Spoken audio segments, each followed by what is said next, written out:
tubahaye ikaze inshuti mukurikira Bwiza TV muri benshi, abadukurikira bari i Dar es Salaam, abadukurikira bari hehandi bari muri South Africa, muri Mozambique, ikindi kandi abadukurikira mutubabarire bari muri Israel, kuko nekereza yuko Israel ntabwo iri bubure muri iki kiganiro.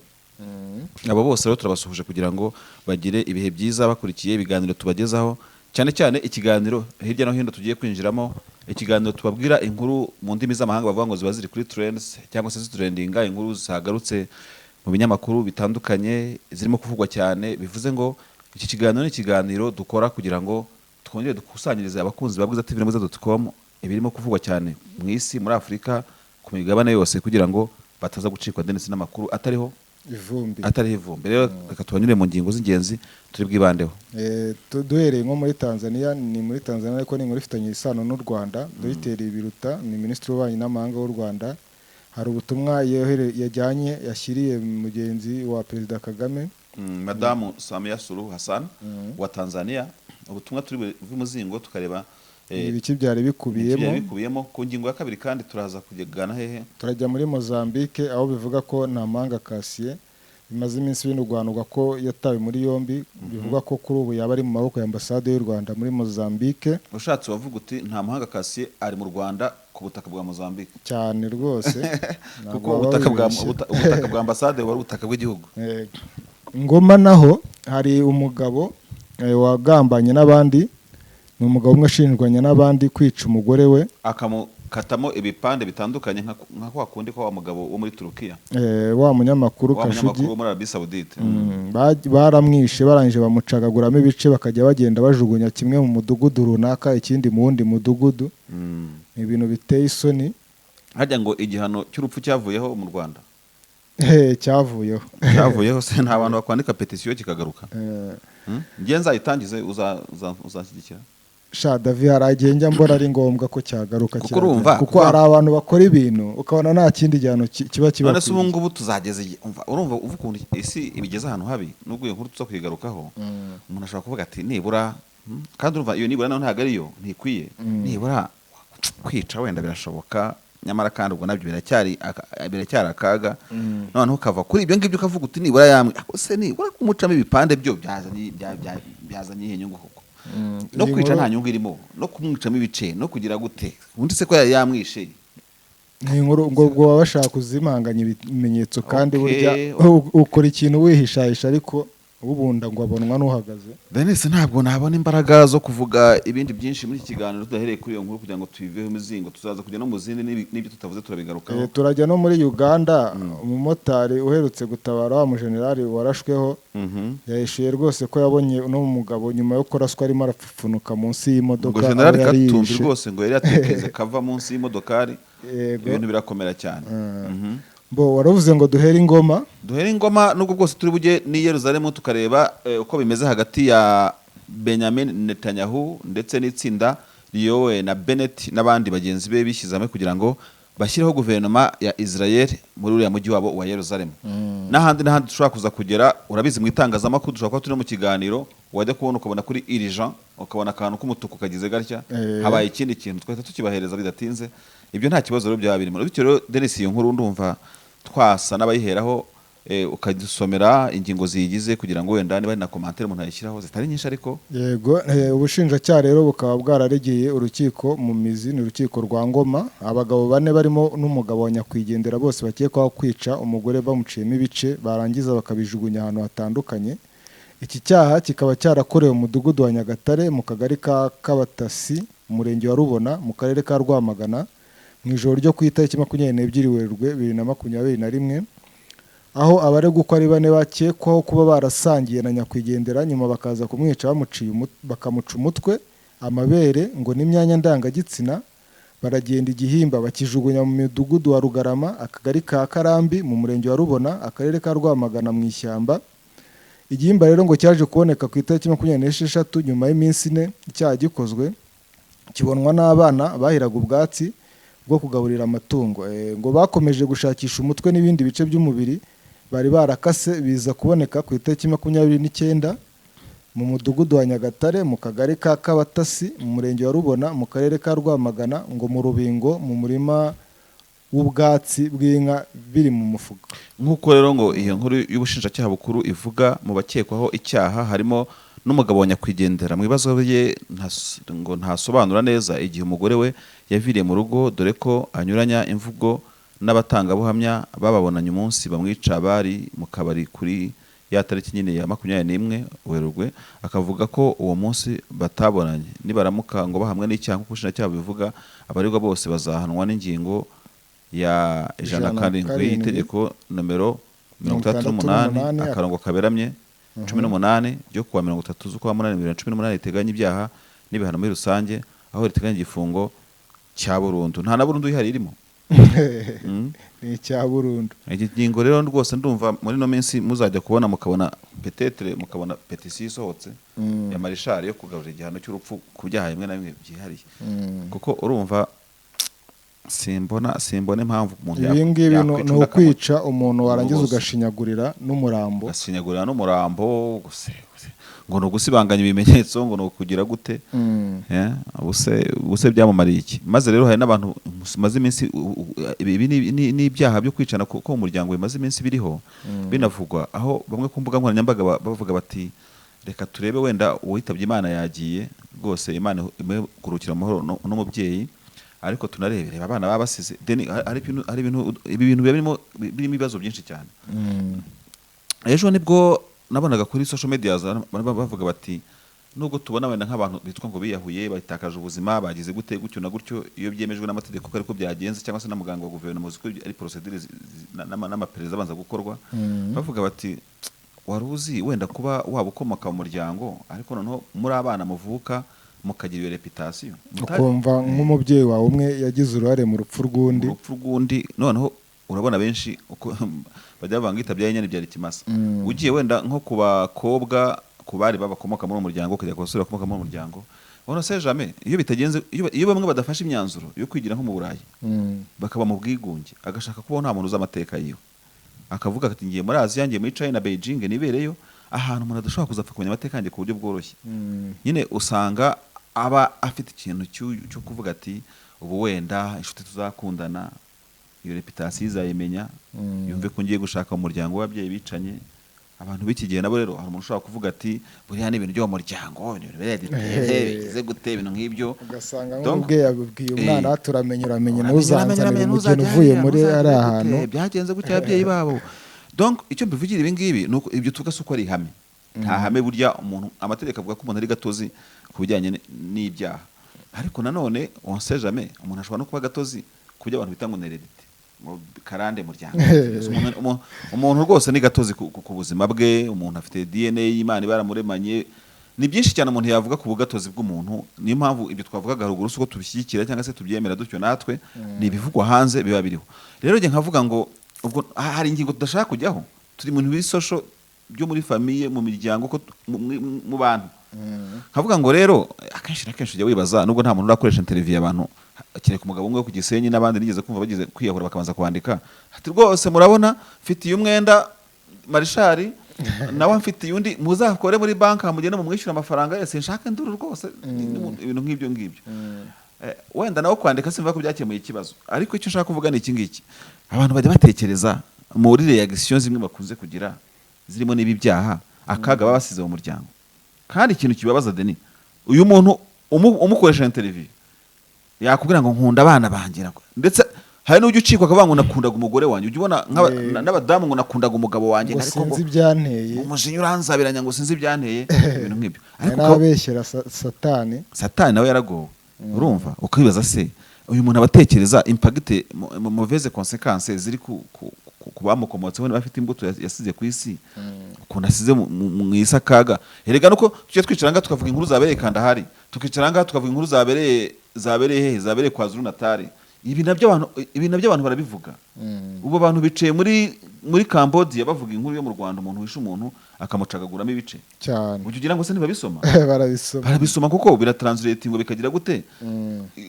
Ni ikintu cyoroshye cyane gufata inkuru y'ikinyarwanda ukashyiramo Google Translate, uri muri Russia mu Kirasiya bakayigwa mu Kirasiya ukabyandika. Ibi ngibi twashyize aha ngaha rero bikaba n'igisebo ku gihugu, ku muryango nyarwanda. Aho hantu none narivuze ngo abantu bakora ibintu bajya banza gutekereza bakareba ukuntu barimo bashyira mu kaga abandi batiretse. rero umuntu akavuga ngo hari na verisiyo ziri ku isi zivuga ngo umuntu wiyahura ngo urabona ngo aba yafashe umwanzuro ngo aba yagize gute, ntuzabura n'umwe ku ijana uvuga ko yari intwari. Sibyo? Ariko banzura abantu hinduye imfubyi uriya abantu ugize gute. Denis rero indi verisiyo ndashaka ko tuvugaho ko tukiri kuri ino kesi, hakorwa iki? Gihe hari ikintu njya ntekereza utaransubiza. Urabona tuvuge igihugu cyose kigira ama ministeri, cabinet. Uzi ko igihugu kiba cyubatswe kenshi na kenshi ku bihugu bitandukanye, urwego rw'ubucamanza, sibyo? Urwego nyubahirizategeko n'ubutabera. None ariko twigarukiriye ku rwego nyubahirizategeko muri cabinet, uko strategy ya cabinet kenshi ukunze kubona imeze, nubwo amaministeri ku isi atitiranwa, ariko ujya kubona ajya guhuza ibintu bijya gusa. Ibihugu byose bijya kugira strategy ijya kumera kimwe mu bijyanye na cabinet, cyangwa se uko leta zabo ziba zubatse. Ugiye kureba ushobora gusanga wenda muri Amerika batavuga ngo dufite ministeri y'abanyamahanga bakamuta secretary wa leta, ariko nabo bongeraho kantu gajejwe abanyamahanga. No kuvuga iki nshatse kuvuga, ugiye kureba ugasanga wenda igihugu cy'u Rwanda gifite amambasade mu bihugu nka 30 n'urugero, ariko ahantu hose umunyarwanda ari ahaci bamutera amabuye. Ushobora kumbwira ngo iyo ministeri y'abanyamahanga yabihagaze neza? Oya, ntabwo yaba yitwara neza. Ntabwo yaba yitwara neza. Urakoze cyane. None se ugiye kumva inkuru tukumva ngo Nyabimata, ngo Rusesabagina, ngo Bweyeye, noneho ejo ukumva ngo Kinigi, ukumva ngo Karongi, kumva na Kigali ariko yishyiremo Kigali se gusa. Nushaka kuvuga Kacyiru, Kimihurura hose n'ikibintu nk'ibyo ngibyo n'iki, ukagenda ukagira kwibaza icyo ministeri ishinzwe. Watangira kwibaza icyo ministeri ishinzwe. Twashyira mu majwi RDF, twashyira mu majwi Rwanda Police, twashyira mu majwi inzego z'ubutasi, twashyira mu majwi ibintu byose. Imana ishimwe ko ibyo bintu bidahari nyine. Sibyo? Big up to them. Ugiye kureba ugasanga ibiciro by'amasoko ikiro kibe kize kuri 9,000, idolari rigeze ku 6,000. Urumva orepane bibo tuvuga ngo rigeze ku 1,000. Inflation yaba inflation, abantu basigaye batwara bajya kugura umugati bagatwara amafaranga mu ingorofani, bajya kugura umugati umwe uri buze muri ambalage. Hari ibyo twabaza Dr. Ndagijimana Uziyeri wo muri economy, hari ibyo twabaza Minister Habyarimana, yego, nibyo twabaza cyane, nibyo twabaza bwana Rwangombwa wo muri Beneri n'abandi. Abanyarwanda bibabaza accountability yabo. Noneho ntabwo nshaka gutinda muri ibi ngibi, ndashaka kubwira ngo dufite ministeri y'umuryango, ministeri yitwa y'umuryango irahari.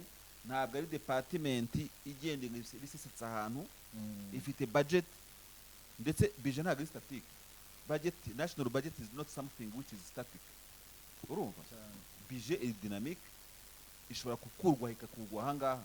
Niyo mpamvu haje biza imihanda igacika, bashobora kuvuga ati amafaranga yari muri ministeri y'uburezi, urumva, babe bacungira kungwa n'amakaramu bafite n'iki byose n'ibibaho n'iki n'ibidanago. Aya mafaranga bagiye mu biza tubanze dukiza abantu amazi yabateye. Icyo nshatse kuvuga ni iki ngiki, niba tumaze kugira imiryango mu cyumweru kimwe, ejo nahoze mbona bavuga bari cyumweru n'ukwezi, sinibuka bavuga imiryango imaze gupfa yiyahuye mu bibazo byo mu muryango. Ubwo turajya muri database na data management za ministeri y'umuryango n'izindi ziri bwo involved muri icyo kibazo. Abantu bakaba petetre, ndavuze ngo petetre ndisegura kuko wenda ayo makuru ushobora kuba ntafite neza, tukaba tutabona ahantu izi cases zit classified muri ligne rouge itukura, urumva, ngo tubone n'ingamba birimo gufatirwa nkuko corona bagashyiraho lockdown, tukatwese tukinjira, urumva, muri lockdown kugira. Donc ukabona ko kuko tuba turi state of emergency kubijyanye na corona, ariko ikintu nk'iki abantu batagikarasa mu buryo uvuga uti kiri classified ku ahantu hatukura, urumva, gishyizwe no mu mihigo ku rwego rwa mbere, kuko wera gisanzwemo. Wowe meya, wowe mudugudu, nkuko igihugu cyishyize hamwe kikavuga kiti tugiye gukora amashuri, tuyongera amashuri, tugiye kongera amarerero y'abana, tugiye gukora amakusanyirizo y'amata, ubu ndi muri lab, tugiye ejo bundi abantu bagiye muri Nyungwe n'abatembera muri Nyungwe barakubwira ati Nyungwe irimo kamera, irimo amatara. Niho hahise abantu babonye ku isi ishyamba muri iki. Uzi ko hari amakaritsiye muri Kigali adafite amatara, ariko Nyungwe ifite amatara n'amakamera. Hari CCTV wari wana rwa Rutabura, hari CCTV wari wabona magera ntuze Butamwa. Hari amatara ari ku muhanda ava kuri Pagera Butamwa. Hari amatara ava ku muhanda wa Nyabarongo azamuka akagera hano Nyamirambo dukorera. Aho ngaho wenda muri priorite z'umujyi wa Kigali ntago ari priorite ihari. Aho ari wenda bafite n'impamvu bayashyira naho bazayahashyira. Ibyo ntago tubigaye. Ariko ndashaka kwereka ukuntu abantu bagomba gukora prioritage yo kugira ngo ibintu bifatirwe umwanzuro.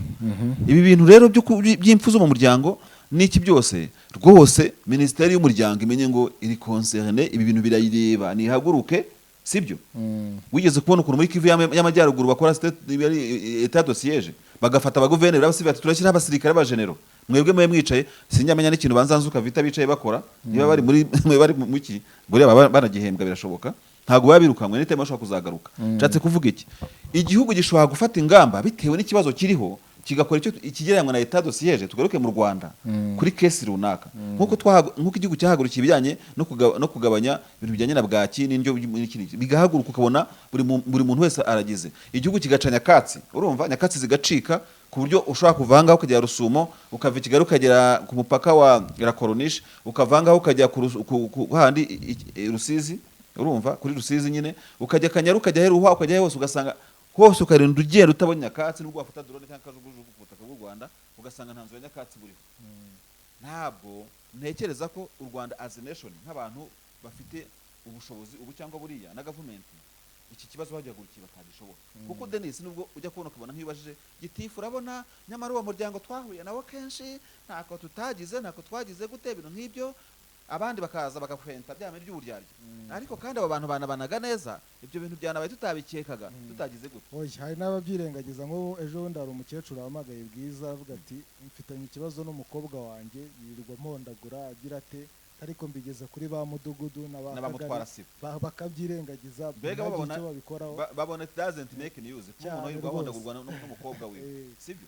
Urumva ko abamo no kwirengagiza mu gihe cyatambutse hagiye havugwa ibintu byo kuvuga ngo hari abantu bashyikirizwaga inzego za polisi, urumva ngo zibate muri yombi wenda abanyarugomo bagize gute bakakubwira batisha wamaze gutanga amakuru gusa ntiyatinze ibuna kahise agaruka muri karitsiye, urumva ukibaza se wenda icyo gihe byaravugwaga ati se naho kubagorora habaye hatoya babuze ibibatunga kubona umuntu ari umugira nabi ukaba wagenda wenda ukamubona muri karitsiye bari bamujyanye akabaragarutse akanishyiramo abatanze amakuru n'ibintu nk'ibyo ntabwo ariyo topic turi uyu munsi, ariko turimo kuvuga ngo igihugu cy'u Rwanda cyashoboye gukora imirimo ikomeye, urumva igihugu cy'u Rwanda kikubaka ekonomi, igihugu cy'u Rwanda kikubaka umuryango, igihugu cy'u Rwanda kikibeka ndetse urwego rwa gender kuko akenshi abantu bakunze kurengana no kutubivuga bakavuga ngo no kubogama usanga abantu b'igitsina gore bagitsikamiwe, urumva bagitsikamiwe ugasanga abantu umugabo arikoze abagabo bangahe barikoze batemaguye umuntu, urumva aho se n'abagore bagiye batemagura umugabo n'abagabo bose bagiye batemagura umugore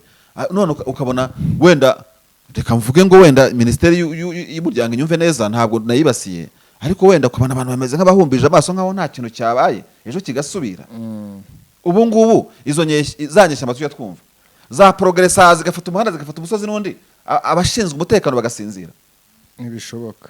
Amasoko nkugera kubwiye umugati wagera ku 7,000 urwego rw'ubucuruzi ugassinzira ntibishoboka. Hanyuma se minisiteri ubu ngubu imishinga iri mu nteko ishinga amategeko yiga kuri iki kibazo projet ziriho ni myinshi cyane ariko ikibazo kirakomeje. N'ejo bundi ngo hatangijwe umushinga uje gukumira amakimbirane mu miryango usanga nyine imishinga imwe n'imwe nubwo tubivuga bakavanga abanyamakuru bagira ivuzi irimo amafaranga menshi abahorandi bashyizemo inkunga urabona ko bicaye ku ntebe ya rwose bameze neza sinakubwira urumva zo zirakorwa rwose inama zakozwe amategeko ari drafted urumva ariko se arashyirwa mu bikorwa gute? Reba uwo mutwara sibo wumva ko uwo mwana ukubita nyina nta kintu atwaye donc ibintu biri aho ngaho agakiza basigaranye ubanza n'itangazamakuru ndatekereza ko ubutaka bw'u Rwanda bwose na santimetero y'u Rwanda yose ifite umugenzacyaha, ifite umupolisi, ifite daso, ifite inzego z'ubuyobozi, ifite na za nzego zindi zo mu nzego zisanzwe z'abaturage sinzite z'ubuyobozi mu ruhande rumwe ariko cyangwa nabyo birashoboka. Hakagombye kubamo n'umuntu ushinzwe ibibazo byo mu rwego rw'umudugudu arahari ushinzwe genda anatorwa sibyo ushinzwe uzi ko mu mudugudu habona na migration ntabwo wari ubizi cyane umudugudu wa migration ukaza ntabwo wabona passport umugabo atabigizemo uruhare migration wa mudugudu ararenze.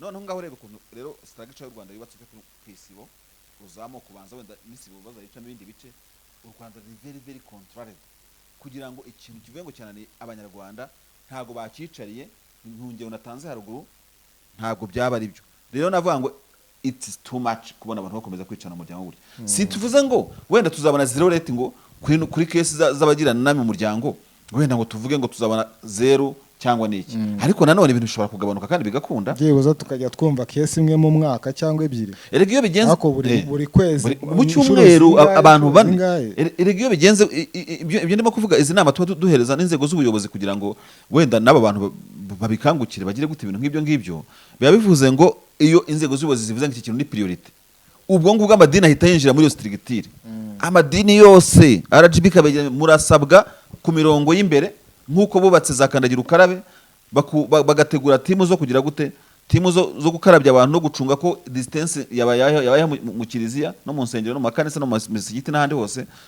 hahurira abantu par exemple n'urugero dutanze ibyo bintu birubakwa bakavuga ngo noneho monitoring yizi ngo imeze gute suivi imeze gute ndibuka mu karere ka Nyaruguru nduva niyo nkuru bwiza.com yarigeze kuyandika hashize imyaka itari mikeya ntabwo nibuka ngo ni iyihe n'ubu twicashinze twayibona bavugaga ko mu karere ka Nyaruguru hari hakiri uyu wabaye gavana mu ntara y'Iburengerazuba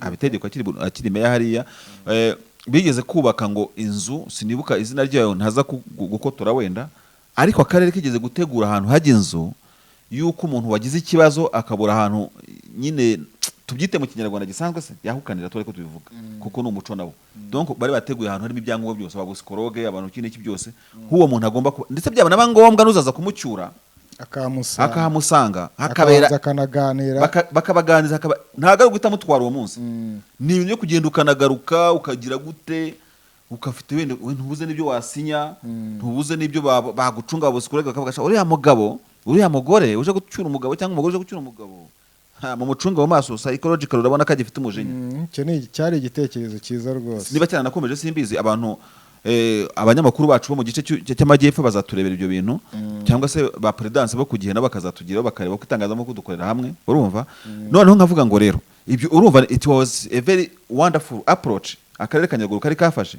ahubwo tukibaza ngo usanga turi mu Rwanda hano dukopera iby'abataliyani bakoze dukopera iby'abanya-Israeli bakoze dukopera iby'abanyamerika bakoze ariko akarere kamwe kakora umuhigo neza abandi ukibaza ntibanawukopeye nta n'ikintu banawukuyemo ndakubwiza ukuri uko barimo kubaka amarerero y'abana uko barimo kubaka bongera ibigo by'ahantu ho kugororera abantu biriya bakoze za Iwawa n'ahandi hose ukabona umwana ugiye Iwawa yanywaga ibiyobyabwenge utari muzima sibyo bavuze bati tugiye gukora izindi centre buri karere kagira umuhigo buri murenge gutyo d'une façon décentralisée urumva ahantu huko abantu bagiranye amakimbirane automatically hari inzwe hari ibyangombwa hari byo kurya hari ikimyuze ujye uhita ujyayo uzahava hari ikintu cyasobanutse David iyo nkuru reka tuyiveho dore twaye igihe kirimo cyane ariko umuntu waciye gusa ubwo Minisiteri y'Umuryango twizere ko yimira twumva Minisiteri y'Umuryango twizere ko abayobozi b'inzego z'ibanze oya n'ubuyobozi bwose muri rusange ibibazo baba bagezwaho n'abaturage aho gukumira icyaha ugasanga gukumira icyaha byabaye imvugo gusa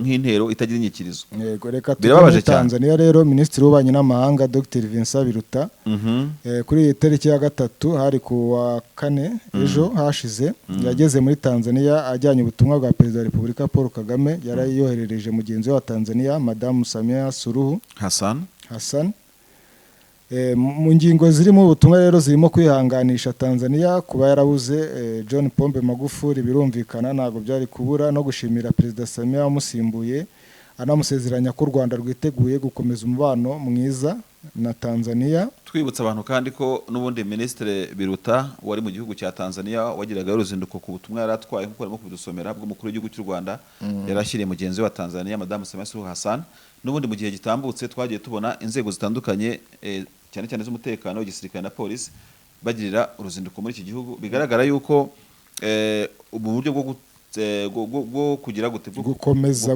umubano urumva u Rwanda rufite mu karere iki ari ikintu cyo kwishimira cyane cyane ko Minisiteri y'Ububanyi n'Amahanga mu bihugu byose ikunze kuba ari minisiteri isa nkaho ibikavarinze ibintu byinshi cyangwa ibihuza buriya ushobora kuvuga uti muri Etats-Unis d'Amerique ushobora kuba uzi wa mugabo niba ari Blinken niba ari nde abagira izina rikomeye cyane ariko ugasanga minisitiri wa Treasury w'Amerika ntago muzi ariko asanga uw'ingabo ubanye n'amahanga uramuzi cyangwa n'ubutabera sometimes biba bifuze ngo rero ba Minisitiri Biruta bubanye n'amahanga burimo ibintu byose burimo business kuko urabona mu bintu banaganiriye tukiri kuri iyi nkuru harimo kongera imbaraga cyane cyane kuri uno mushinga wa gari ya moshi uno mushinga wa gari ya moshi yihuta uzaturuka Isaka ugahuza Isaka na Kigali no kubyaza ingufu umuriro w'amashanyarazi ku mupaka wa Rusumo impande zombi zikazajya ziwukoresha cyane cyane ko iriya damu ya Rusumo iri muri damu ntekereza ko nkurikije giwe nigeze kuhasura baratangiye no kubaka hashize imyaka itari mikeya kuri gahunda bihaye rero ntekereza ko iriya damu urugomero rwa Rusumo ruri hafi gutanga amashanyarazi ayo mashanyarazi kandi azaturuka kuri iriya damu ya Rusumo akaba azifashishwa by'umwihariko ku kibuga cy'indege gishya cya Bugesera nacyo kigiye kuzura nk'uko amakuru agenda adushyikira kandi bikanavuga ko uwo muriro uzifashishwa mu gice cy'u Burundi na Tanzania cyegereye hariya tukiri ahangaha tugikomeza kuri iyo nkuru Dennis njya nkunda kubwira abantu si ubwa mbere bivuze nkunda kubigaruka nkavuga ngo niba hari ikintu umuntu yakwita yuko abantu basa n'abahombeyemo ku bihugu byombi hagati y'u Rwanda na Tanzania wenda ku nyombe kiriya mbivuge neza usanga ari ukuntu strictire y'uburengerazuba bwa Tanzania iteye hariya ahantu hari ishyamba bita ishyamba rya Kimisi iyo wambutse akagera nyine hakurya rero urumva uretse ubukerarugendo navuga wenda Tanzania yungukiyemo ariko nta kintu nk'u Rwanda nk'umuturanyi wa Tanzania wavuga ko rwungukira mu bibera mu burengerazuba bwa Tanzania iyo ugiye kureba ugaturuka kuri Rusumo ugakomeza imbere gatoya ukagera muri Shinyanga ndumva ari byo mu mujyi bita Kahama niho hantu usanga umujyi usa nkaho ukomeye kandi wihagazeho nabo kandi utari na munini cyane Kahama ntabwo ari umujyi munini cyane ariko ukavuga ngo ujya ugasanga Rubavu na Goma bibenefitinga kuko bihahirana ukajya gusanga Rusizi iterambere rya Bukavu bifite ukuntu bimacingana ndetse twigeze no kuvuga ngo n'abantu bakunze gushyira mu majwi mu matamatama ko umujyi wa Butare wagiye usubira inyuma akenshi na kenshi ugiye dukanasanga nabyo binaturuka ukuntu umuturanyi wo hepfo nawe ahagaze kuko buryo umuntu w'Ibutare ni kiyasi cyuko yavugaga ati uyu munsi ndajya kurangura i Bujumbura cyangwa ndajya Kigali akareba aho volcano yihuta yerekeza akavuga ati iyi ngiyi yuzuye mbere igiye kuzura mbere reka nigire kurangura ibintu Bijumbura icyo gihe umujyi ugatera imbere ariko wajya kureba ukajya Kirehe ukavuga uti se wenda mu byice bya Kirehe utangira kubona ahantu hari akoyo k'umujyi ni Kayonza rero na za Kirehe yizana za Nyagatare zashoboraga kungukira ku iterambere ry'imijyi nka Mbarara cyangwa se ndi yari kwigira hino mu gace ka Uganda na Mutukura hariya hafi cyangwa se aka Kagera kaduca hagati ugasanga muri Kimisi hariya hari undi mujyi ukomeye cyane n'iterambere natwe bigatuma tugirana ubuhahirane ugiye kureba intellectuel abantu bize ubuganga mu gace ka Rubavu buriya ntabwo gena nabikoreye ubushaka ariko ntatse nanabukora ugiye kureba abantu hari abaganga benshi abaforomo cyane cyane bo nibandaho niki wasanga ari mu gace k'uburengerazuba kuko babonye aho babwiga batavunitse uravira Rusizi ukavira Rutsiro ukajya kwiga muri kaminuza za Goma wiga ubunasi wiga iki niki urabizi ko no minsi itambutse twabonye mu mutangazamakuru mu Rwanda no muri report twabonye ko dufite abanasi bakeya ndetse perezida wa Repubulika yarashyizemo imbaraga akavuga ati shyira mu gishyiremo imbaraga hamwe bagiye no gusubiza amashuri ya AD muri nursing ibintu nk'ibyo ngibyo ntabwo tuba tuvuga ibingibi nka burabo no kuvuga ngo uburasirazuba buteye imbere ndabyemera Kirehe iteye imbere Kayonza iteye imbere Nyagatare kuri uriya murongo wo ku Kagera ariko iterambere ryawo ntabwo ari ry'abantu bashobora kwegisipegitinga iyo Tanzania hakurya haza kuba hari ikintu gihari hari ibisimba hari parike hari n'urumogi muri ishyamba rya Kimisi n'iki byose ubona ko polisi wari twikura urumogi hariya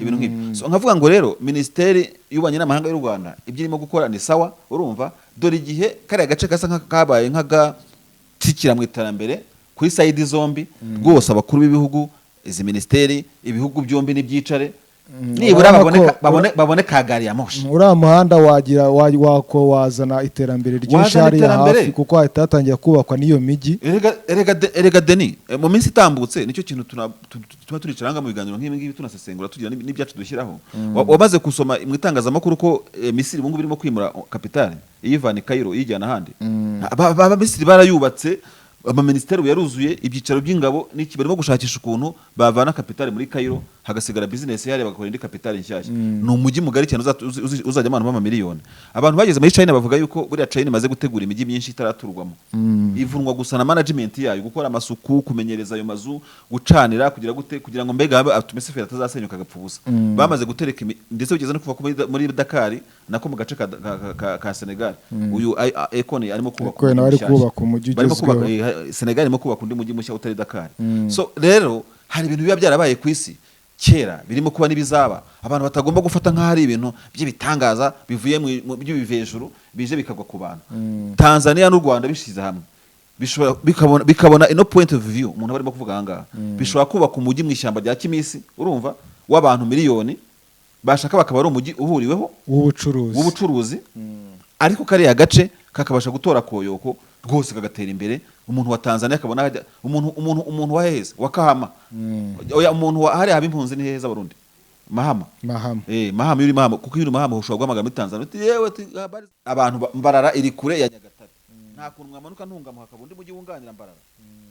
Ibihugu bikabikorana, simbizi wenda ndasa nk'uhanura se sinamenya. Tukiri ahangaho turashimira leta y'u Rwanda ikomeje gutekereza ku kuzahura ibijyanye n'ubushabitsi hagati y'u Rwanda na Tanzania, ndetse nahoze mbona no ku itangazo ryasohowe n'umuvugizi wa Perezidansi ya Tanzania Gerson Musigwa byanditse mu Giswahili ku mbuga nkoranyambaga za Tanzania, harimo ikintu cy'uko nyine icyo kintu cyishimiwe na Perezida Madamu Suluhu Hassan, ndetse akanasezeranya umukuru w'igihugu cy'u Rwanda mugenzi we yuko imishinga irimo gari ya moshi, irimo rusumo rya Rusumo bamaze kuvuga haruguru, ndetse harimo no mushinga w'uko indege z'u Rwanda za Rwanda Air arizo zitwara umusaruro w'amafi uva mu cyakiyaga Victoria ziwujyana mu mpande zitandukanye z'isi.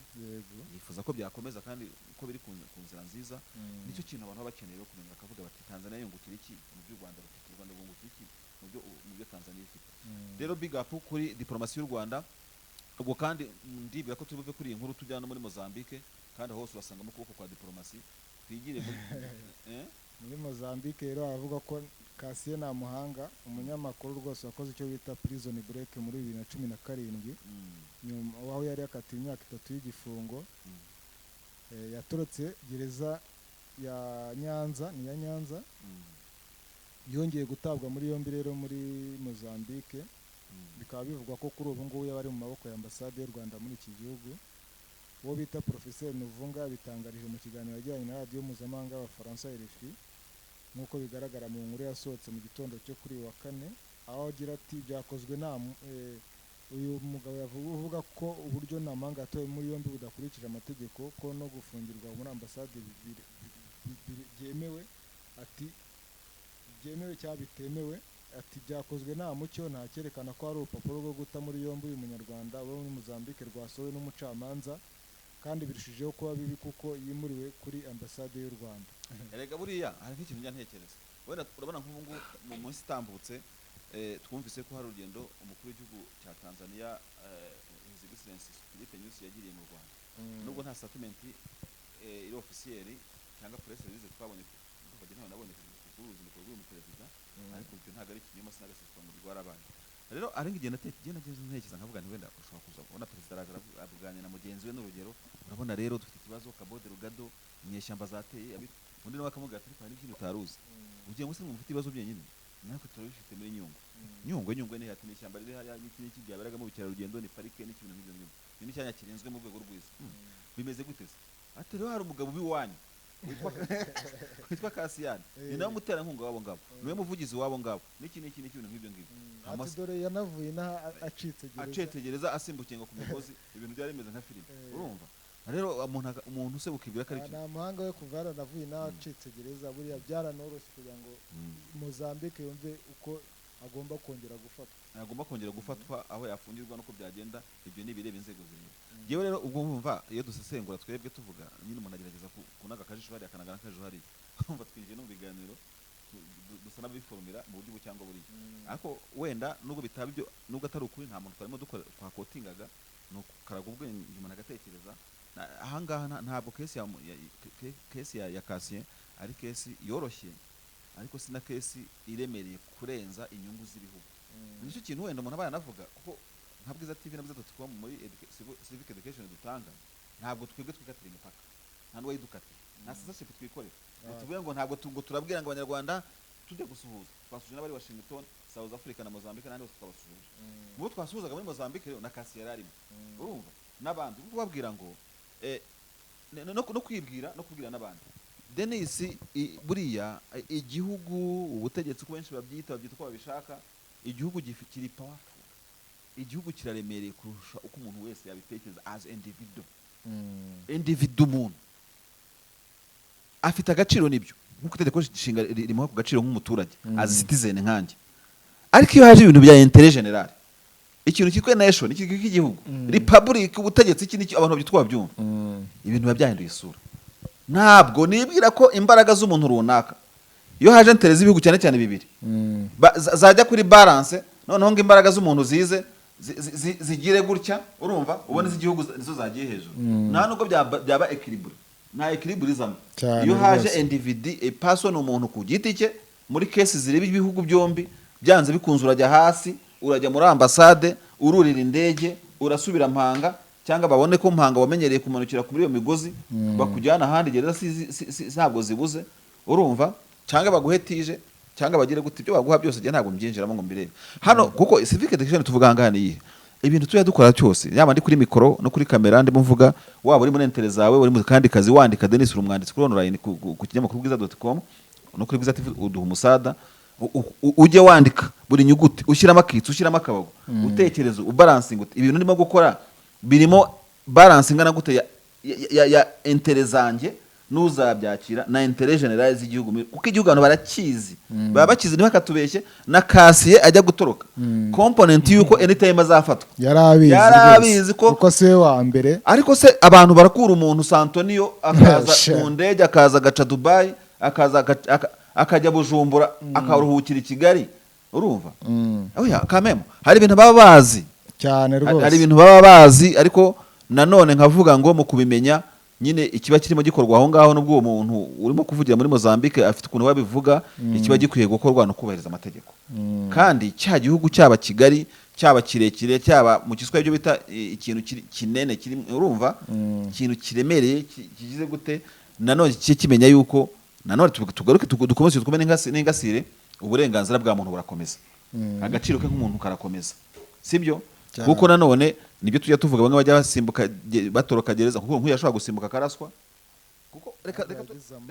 reka tubaransinga iki kintu iyo ujya kureba niba nta zindi games ziba zirimo usanga ubuzima wenda nta mpanga ashobora kubamo cyangwa azabamo igihe wenda yagaruka mu gihugu nibwo yaguma hasi wenda amategeko akubahirizwa ntawamenya aribwo busa nkaho bwisumbuye kuba bubi kurushaho gukora ari kuguma hariya kuko imyaka maze hariya ubu yari kubibarwa mu myaka arimo gukora ku gifungo ariko no se jamais ushobora gusanga bazamuburanisha no kucyaha cyo gutoroka gereza n'ibindi yagiye avuga no kugira gutuma nk'ibyo ngibyo ugasanga icyaha cyo kiriyongera kandi yanagera muri gereza ugasanga noneho acunzwe by'umwihariko ku buryo uzasanga nabwinyagamburiro bavuga bati atongera agasimbuka ahubwo se ubu ngubu urareba ugasanga ubu nta muhanga ugira ngo azagenda wenyine none se uriya mugozi yarawihambiriye ubu abantu barimo kudagadwa ni benshi urabwira se ko wapfa gusimbuka gereza uri umuntu wakwihambirira umugozi ukimanura ukagira gute ibintu nk'ibyo ngibyo biragoye ntabwo agenda wenyine sasa rero tuva kuri iyi nkuru ariko na mbere ko tuyivaho neza tubwira abantu ngo mu burere mboneragihugu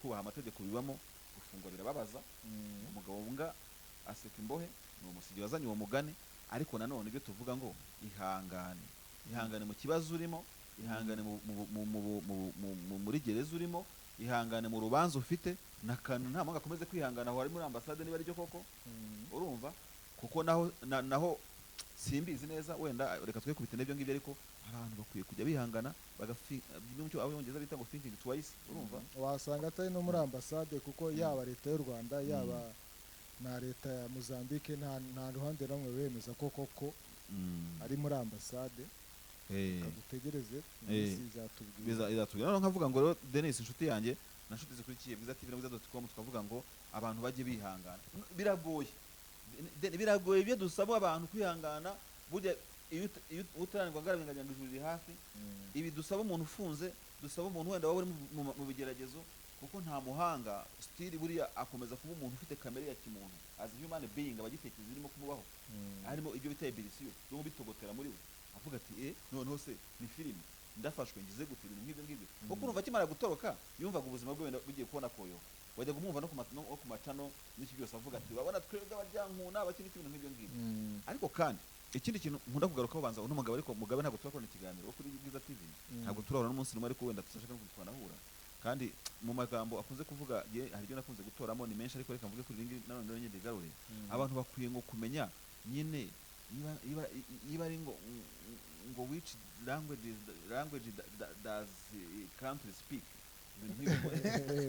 bakwiye no kumenya rangaje n'imikorere y'igihugu donc reka tuce umurongo twe guheza abantu kumenya ngo u Rwanda kugira ngo urucike uruheze byakugora byaguhenda kandi ibintu bitubaho ku isi bitubona bijye biduha n'isomo nyine nk'ibyo twavuga mu kanya kuko tariko abantu bazanye Rusesabagina ubu ndasimbuka gereza ya Rwamagana hajya n'aba twavuze bica abantu dutangira ikiganiro ntibafashwe se ariko ikibabazo ubuzabona ejo none mu kandi karere umuntu atemaguye umuntu kandi ngo yibwiye ngo ntibazamubona wowe urimo kugenda ukwiragiza ibice by'umuntu by'umubiri w'umuntu ngo simbizi uko nabivuga rero reka dusoreze tujye ku zindi nkuru dusoza tugana ku musozo ariko iyi ngiyi tuyisoreze kuri iki cyo kuvuga ngo birakwiye ko gusaba umuntu kwihangana mu kigerageza arimo bigoye ariko nta wundi muti the last solution iraza kuba kubera ko nutanihangana kudasimbuka gereza nutanihangana kudashyiraho uwo mugozi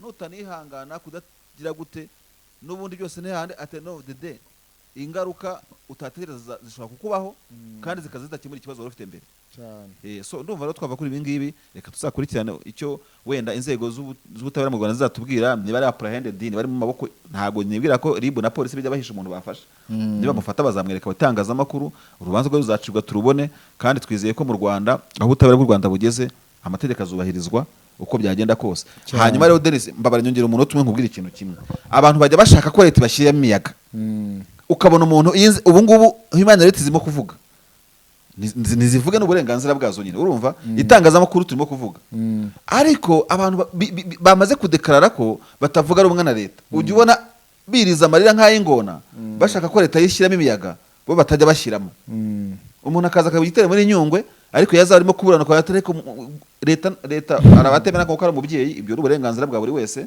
ariko leta nayo ngira ngo uyihaye nka status y'umuntu burya rero leta nayo irababara leta wayishima wayijya urwara ikababara leta wayitera ibuye mu maso nayo igatokorwa ikibyiringira leta nayo igira reflexe nk'izo nayo wagira niba rero uvuga uti wenda mushyiremo imiyaga ntibyari bikwiye kumfata kugira gute ibintu nk'ibyo ngibyo none se buriya ugire ngo nta muhanga we wamuha ubushobozi we nyine nk'uko leta bamutaye muri yombi we ntiyayita muri yombi nibagigana bajye bagigana rero gufate nta kindi nongeyeho twikomereze ku zindi nkuru tujye muri Uganda rero Katumbi ngo yihishe Katumba ngo yihishe munsi y'imodokari yego rwose wa mumotari wo bita Kim Kasibante ariko disi umuntu uzaba intwari Imana imugenera igihe cye uyu mumotari yamamaye cyane nyuma yo gutwara kwirukankana General Katumba bamara kwa muganga nyuma yo kuraswa ariko uyu mumotari ashobora afite military skills kuko Katumba ubwo yaravuze ati nge yaranashidikanyaga kujya kuri moto ye kubera no kwanga kuva aho ngaho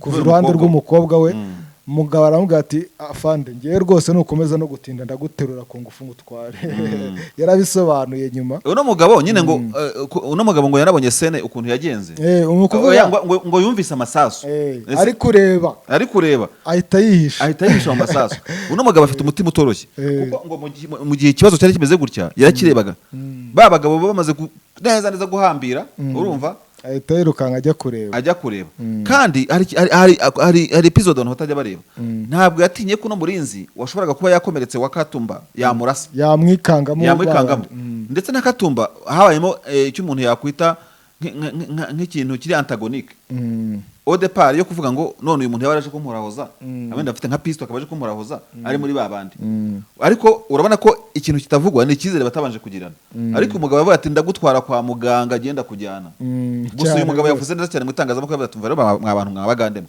sinshaka kuba intwari nta ngororano nshaka za Katumba icy'ingenzi nuko nagize gute generale w'igihugu cyanjye naratabaye nk'utabara umuvandimwe wanjye ntabwo ingororano yazibura wabaganda ntabwo bazi yagize ati rero tinumvise amasasu yamaze nk'iminota ine nyimara kumva amasasu nishe mu gihuru kiri hafi kugeza acecetse akomeza avuga ati twabonye General Katumba aturuka munsi y'imodoka ye yahise areba mu modoka ye kureba umukobwa we ahita acika intege ndetse agaragara nk'uguye mu rujijo ndetse iyi foto igaragara kuri no V8 ya Katumba bamurasa ari kumwe n'uriya musirikare abantu benshi ngo ntago bajyaga bamenya wenda mudu yari arimo buriya ngo yarimo kurira rwose kandi ngo yarimo kuvuga ngo ijwi rivuga ngo umukobwa wanjye maze rero Denis aba general tension ntukabone gutyo ngo arimo kurira gutyo aba general n'abahatari ntabwo boroshye buriya uko bica hasi bire hejuru buriya Katumba wamara azahorera umukobwa we azashaka abantu bamuhekuye ntago bashaka hasi hejuru rwose na ziriya kamera bafite ziriya CCTV ntago azaryama, ntago azigera asinzira, ntago bishoboka. Uyu mukobwa yaramukundaga. Inkuru zagaragaye mu bitangazamakuru nanone kuri uyu ku mugoroba w'ejo nuko ngo mu ishyingurwa ry'uyu mukobwa nyakwigendera Brenda, mama we ngo n'umuryango we bafashe umwanzuro ngo wo kumushyingurana ikanzu y'ubukwe, ngo kuko ngo umukobwa wari umaze afite imyaka 32 ngo yaragabwira nyina ati ubu noneho episode igezweho amashusho ndayarangije ndashaka kubereka ubukwe sasa. Umunsi kuwundi gushyingirwa ndetse uwavuga ko n'umukobwa atazava mu mitima ya benshi rwose. Nanjye nkimara kumva ngo iyi skandali yabaye, umutima w'abantu wese utwarwa n'amarangamutima yuriya mwari watakaje ubuzima bwiwe. Niba abantu babona ko umujenerali kuba wenda yagira gute bavuga ataguye ku rugamba simbizi. Gusa ikindi indi big up umuntu yavuga ni kuno umwescort n'umuhanga cyane mu bintu bijyanye na bodyguard. Yafashe uwashinzwe kurinda aramukurura ajugunya munsi y'amapine. Gwahise akingura umuryango arasunikira munsi y'imodoka. Biriya barabyiga. Ari amatekinike barayiga, ntukabone bagenda mu modoka ari kuriya. Abaza ukuntu nyine erega buriya nk'umusirikare abantu banavuze ngo kuki atatabaye umukobwa atagize gute. We mu bwonko we harimo General Wamara, niwe mission bamuhaye kumurinda. Ibyo yakoraga byose yagomba kubanza kurinda fande, ibindi bikaza nyuma. Kandi yabikoze neza. Ubundi nkanjye wenda nuko ndimo gushaka kuba potere, iyo nza kuba ndimo guharanira wenda kugira irindi garade nko mu Bugande, no rwose sinzi peti ryo murinzi, ariko ni sergeant nahitamo nka kapitene rwose, nka kampana akagenda akarwana kuko n'umugabo n'umugabo cyane. Akazi ke yaragakoze rero. Rest in peace sister Brenda witabye Imana. Ariko Museveni yaravuze bamurashe ngo yabise ingurube. Ese ubure mu Buganda ntago barya ingurube? Hari abaziryaye n'abatazirya. Ingurube na NRM musize ikintu bapfa kuko n'abari abantu bajya biyamamaza bagenda bafite amashusho y'ingurube bamagana ishyaka rya Museveni. Ubwo tuzareba wenda ikibazo cy'ingurube no mu Buganda uko kimeze, ibintu nk'ibyo imico mu gahugu umuco n'akandi gahugu ubundi. Rero twavuga ngo nyine umuryango wa Katumba Wamara wihangane, sister Brenda yihangane, urumva Imana imuhuriko ridashira. Twagiye tugeze Kongomani ngo 6 muri South Africa. Ni umuryango w'abantu 6 bari batuye mu bita Bloemfontein muri South Africa, n'ahantu hazwi cyane. Basanzwe mu nzu yabo rwose bose bapfuye, ka bikekwa ko babishwe. Ambasaderi Mpoko yavuze ko aba bantu bose baherukaga kugaragara mu minsi 10 ishize ari bazima, mu gusobanura ko haba hashize igihe kinini bapfuye. Yagize ati umuryango ukomoka muri RDC wabaga mu ntara ya Bloemfontein muri Afrika y'Epfo wose wasanzwe wapfuye, abawugize baherukaga kugaragara ari bazima mu minsi 10 ishize. Uyu mudiplomate yavuze ko atamenya impamvu y'urupfu rw'aba bantu, gusa ngo polisi yatangiye gukora iperereza kugira ngo iyimenye. Ubu rero uraje urebe umuryango muzima utikiriye muri Afrika y'Epfo.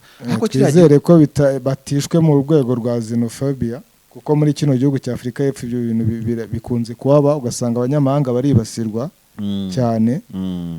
Nubundi nta wamenya, reka tuzarebe icyo ubushakashatsi iperereza rya polisi rizabitangariza. Ariko kandi no kuba abantu 6 bapfira icyarimwe batarashwe batagize gute, cyangwa babuze umwuka wenda baba asphyxia, nta wamenya.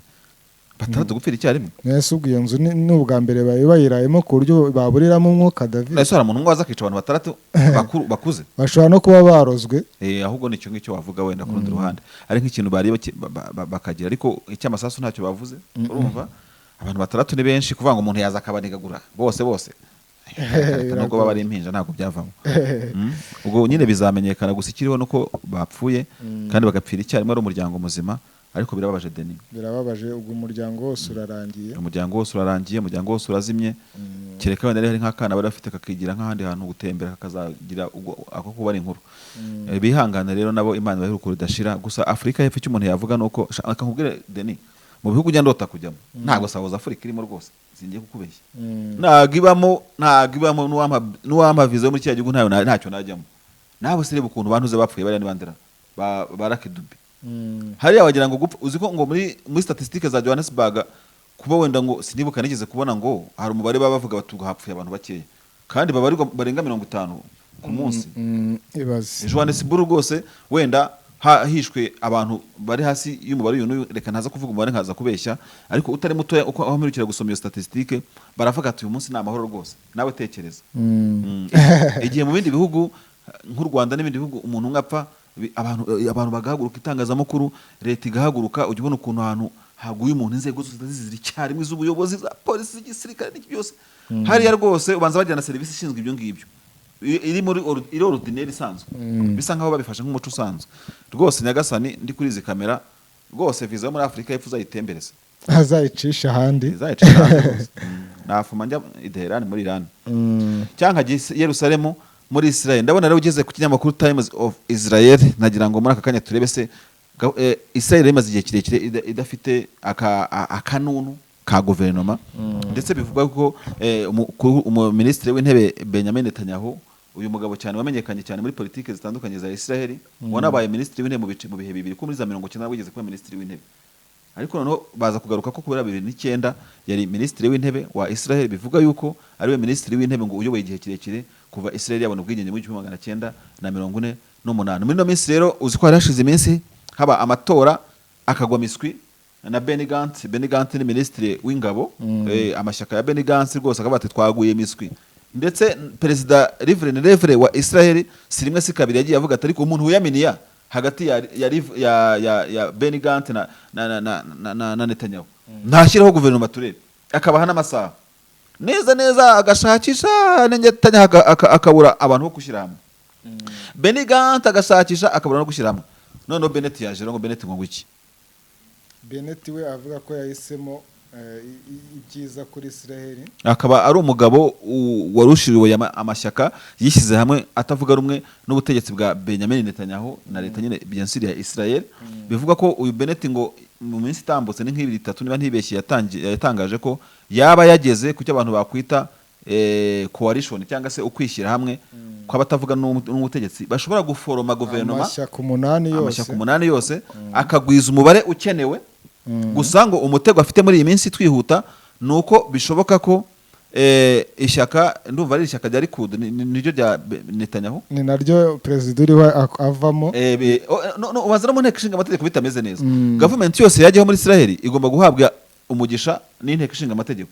Rero Bennett nubwo afite kuvuga ati twamaze kwishyira hamwe kugira ngo dukore guverinoma Netanyahu aveho, ndetse ngo n'amahirwe Netanyahu afite yo kongera gutora ko ni makeya asa n'atakiriho, ariko baravuga ko bafite ikibazo cy'uko inteko ishinga amategeko yiganjemo Likud ishobora kutemeza ino guverinoma bikavamo indi ntambara no kongera gusenyuka kwishyiramo kw'abo bantu.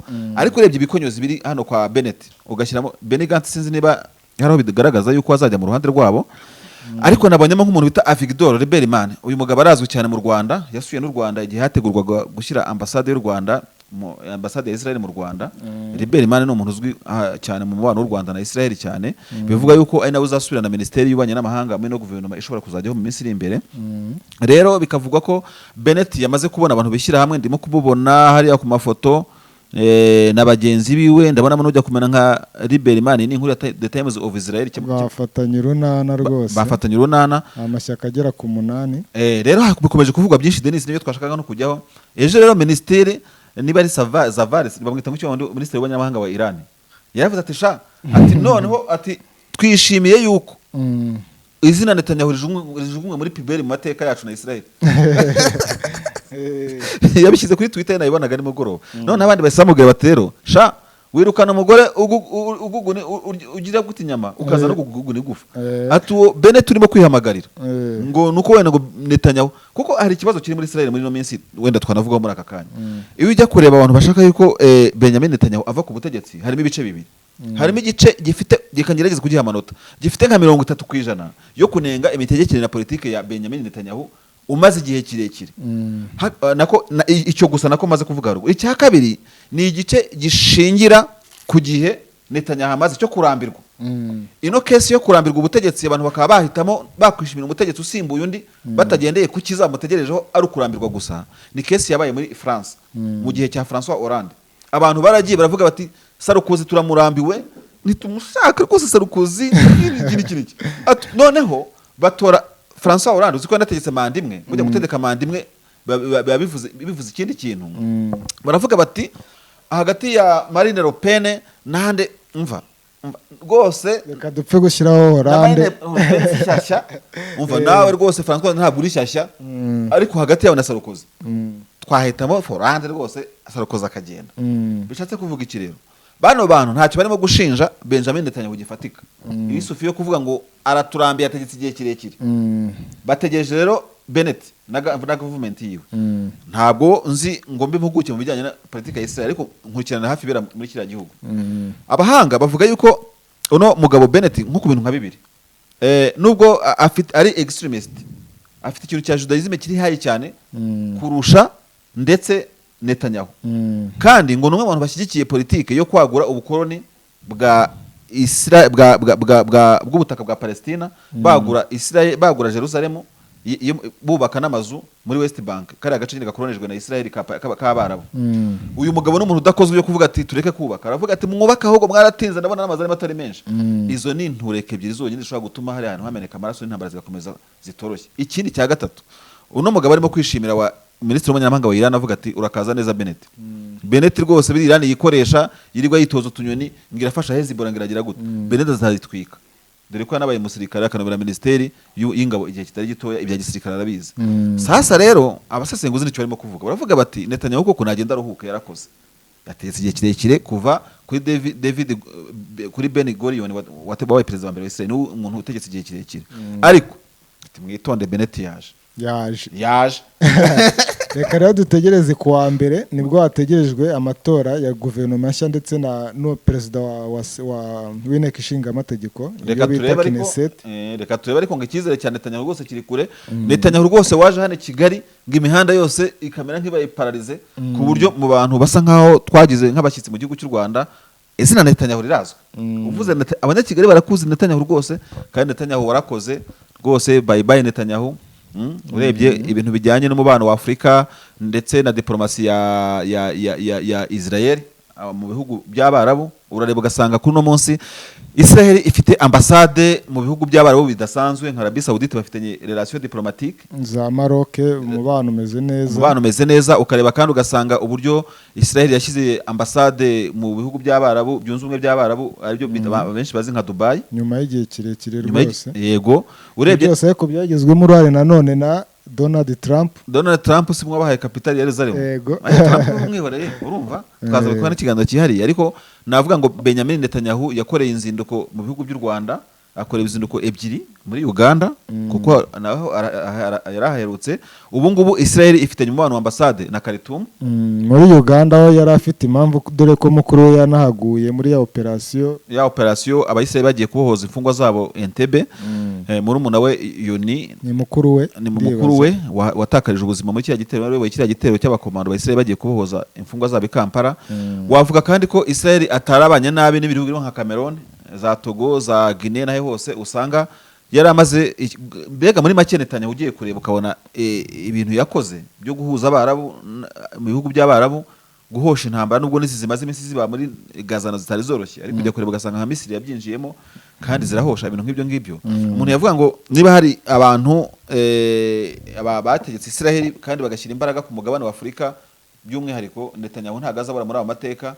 Netanyahu rero niyubahwe kandi umuntu yategetse agatwara igihugu kimeze nka kuriya kiba kigoye umuntu akaba yavuga ati akitwara amahoro agisoje amahoro ntacyo byaba bitwaye n'undi ntabwo ari kuza perezida iteka n'iteka ari we rero ari na Rivlin nawe bivuga ko yamaze kubona umusimbura byaba bivuze ko agatsiko cyangwa se ubutegetsi timu twari ko tuyita kugira ngo tubatabyumva nabi ya Netanyahu na Rivlin yabigiye kuva igasimburwa niyo nshyashya. Reka turebe Macron ariko ngo ari ikintu yavuze hasi ndimo kubona ngo Macron ngo yashimye nyine Rivlin Macron sali Rivlin félicite le nouveau président israélien Isaac Herzog ubwo niwe perezida mushya wa Israel niwe perezida utegerejwe umushya wa Israel. Rivlin arimo gukinjura so ubwo rero reka tuzarebe ibizakurikiraho turebe se ingoma ya Bennett niba bikunze izakomeza umubano gute n'ibihugu bya Afrika birimo n'u Rwanda. Uzi ko u Rwanda rufite umubano na Israel mu nzego zitandukanye zibanda ku burezi umutekano cyane cyane n'ubuhinzi na tekinoloji n'ibindi n'ibijyanye n'umuco. Twizere yuko rero mu gihe kiri imbere wenda tuzabona hari byinshi bikoreka birenze ibyari bisanzwe. Reka rero dusoze Denis ikiganiro cyacu cya hirya no hino buriya nakagaruka ciao